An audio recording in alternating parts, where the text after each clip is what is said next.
السلام عليكم ورحمة الله وبركاته حبايب قلبي في الله. النهارده بقى يا حبايبي انا قلت لكم انا هعمل العروق بتاعه الثوم.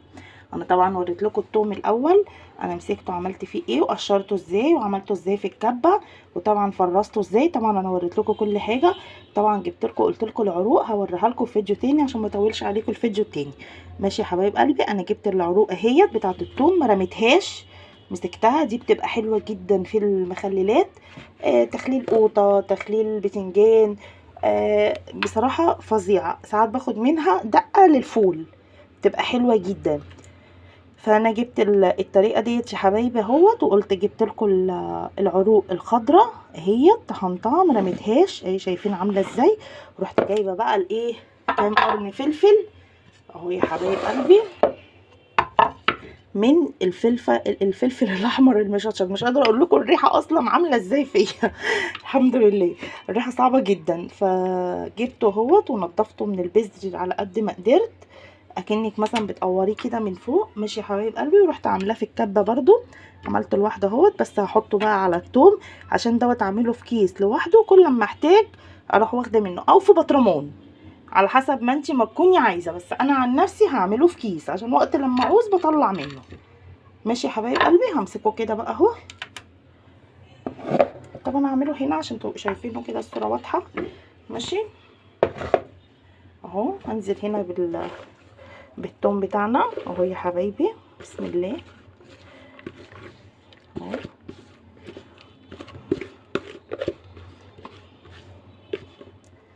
ماشي كده اهو يا حبايب قلبي. طبعا انا حطيت الفلفل وحطيت الثوم.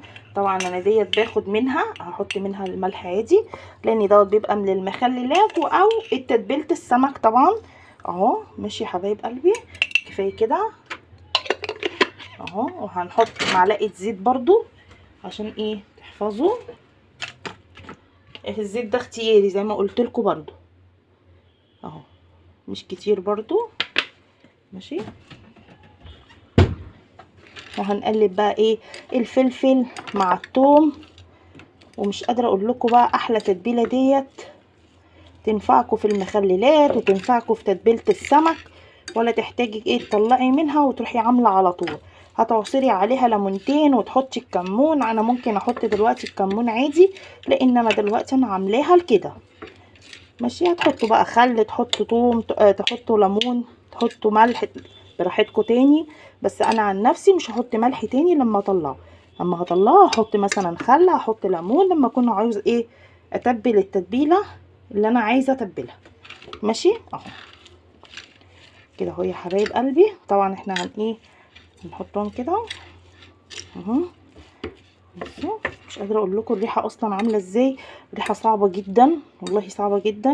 اللي عنده حساسيه يلبس بقى ايه كمامه او يخلي باله اهو. عن نفسي بعد قوي ايه عشان الريحه صعبه قوي، الفلفل الاحمر حراق فصعب اهو. شايفين الجمال،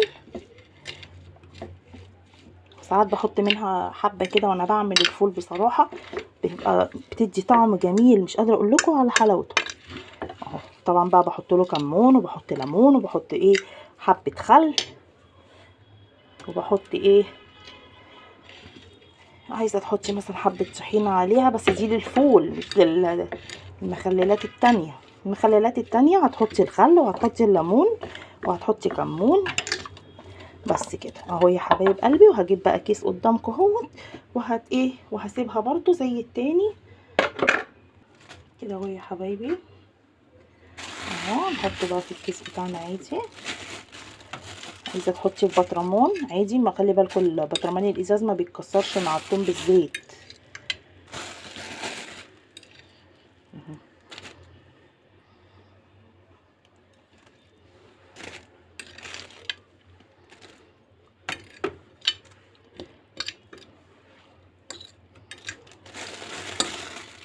عايزين تخلوه كده لا لسه الكيس فاضي اصلا.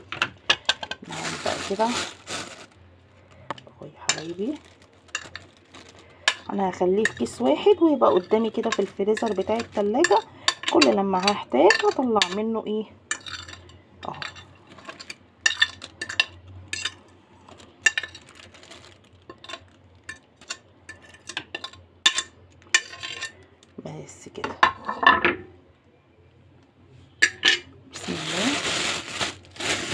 طبعا ايه هنطلع الهواء خالص اهو. شايفين الجمال؟ اصلا الكيس يفتح النفس لوحده اهو. ماشي يا حبايب قلبي اهو. يبقى كده بالشكل ده. طلعنا الهواء ماشي. عايزه بقى تعمليه زي ما قلت لكم من هنا كده اهو بايديكي، مش عايزه بالسكينه، بيتعمل بالايد عادي اهو. بقول لكم يعني اللي مش عايز يعمله بالسكينه وخايف اهو بشوكه، باي شوكه كده اهو. ماشي يا حبايب قلبي.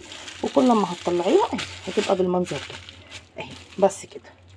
ادي الفلفل بتاعنا بالثوم بالملح. مش قادره اقول لكم على جماله، حلو جدا وبيريح طول ما هو موجود في التلاجة. يا رب بس تكون الطريقه سهله وبسيطه وتكون عجبتكم يا حبايبي. ما تنسوش تدعوا لي وما تنسوش اللايك والشير وسبسكرايب. السلام عليكم ورحمه الله وبركاته حبايبي في الله.